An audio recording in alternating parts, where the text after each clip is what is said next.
CATEX TV. My name is Frank Fortunato. Today is Friday, April 7, 2017. If you want to follow us on Twitter, please go to CATEX TV.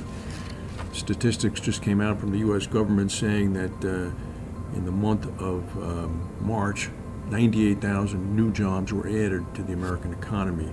Economists had been predicting 180,000 new jobs. So this is a significant decrease. It could be a signal that the economy is cooling. Meanwhile, the United States last evening fired about 59 cruise missiles at a Syrian air base in retaliation for a suspected chemical weapons attack earlier in the week. The cruise missiles were fired from two Navy ships in the Mediterranean at the Syrian airfield. This is the same airfield that American intelligence says the planes took off from that were carrying the chemical weapons. At least 6 people were killed. American defense officials are claiming that 20 Syrian jets have been destroyed. Both the Syrians and the Russians have denounced the so-called aggression. Meanwhile, in the midst of this, in Florida, President Trump is meeting with Chinese President Xi. It's not known whether or not Trump told the Chinese president about the military action.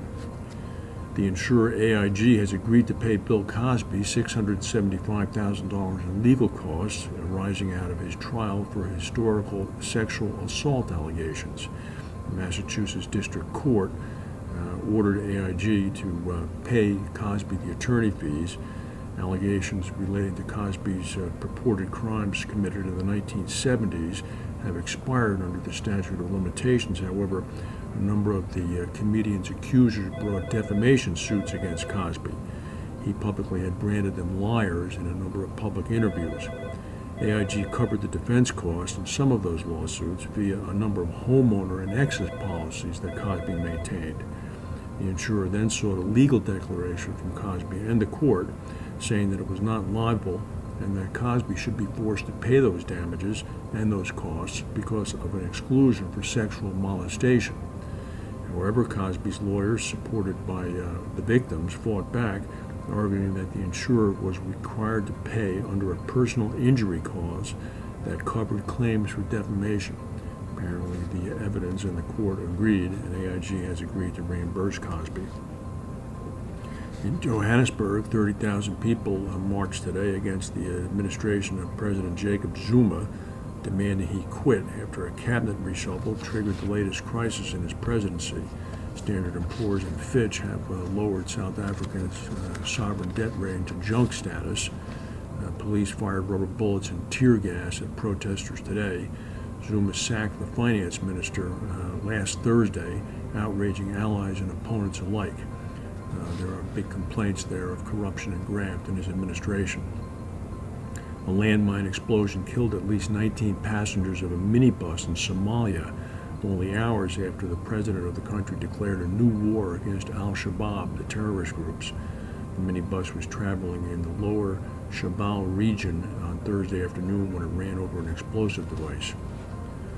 Hyundai Motors and Kia Motors, the two big South Korean car makers, said earlier today they plan to recall nearly 1.5 million vehicles in the U.S. and South Korea because of engine issues. The recall, which could cost both companies hundreds of millions of dollars each, revives quality concerns at a time when Hyundai and Kia face a sharp drop in Chinese sales and sluggish demand in the U.S. and South Korea. The recall affects 1.3 million vehicles due to an engine defect in the U.S., causes them to stall. They're also going to recall about 170,000 vehicles in South Korea. The International Union of Marine Insurance is reporting that the frequency of major vessel casualties rose in 2016 for the second consecutive year. They did note that the trend for all losses for all vessels has in fact decreased. Difficulty involves the size and complexity of some of these much larger ships. The new generation of ultra-large container carriers is capable of carrying 20,000 20-foot equivalent units, or TEUs. This is a potential cargo value of about $985 million. So you have each of these ships carrying cargo worth about $1 billion. For underwriters, this presents an increased challenge in order to set the proper premium. Just to put this in context, when the MSC Flaminia incurred a fire in 2012, which was a very big fire and big loss at that time, the cargo was valued at $115 million. It's estimated that the value of cargo put through Shanghai each day could reach $1.6 billion. Total cargo in Tianjin on the 754 ships in port on the day of the warehouse explosion several years ago was more than $53 billion. The United Kingdom is going to get 60 million euros from the European Union to repair damage caused by floods last year. Britain had asked the EU for support to rebuild infrastructure damaged by heavy rains in the winter of 2015 to 2016.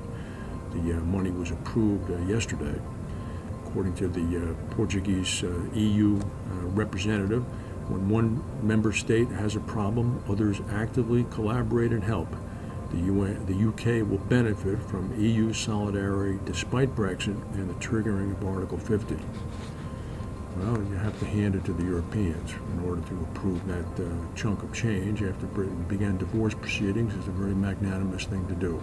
I'm sure the money will come in very helpful. Have a good weekend. Thank you for watching, and if we have any breaking news, we'll come back and tell you. We'll see you on Monday.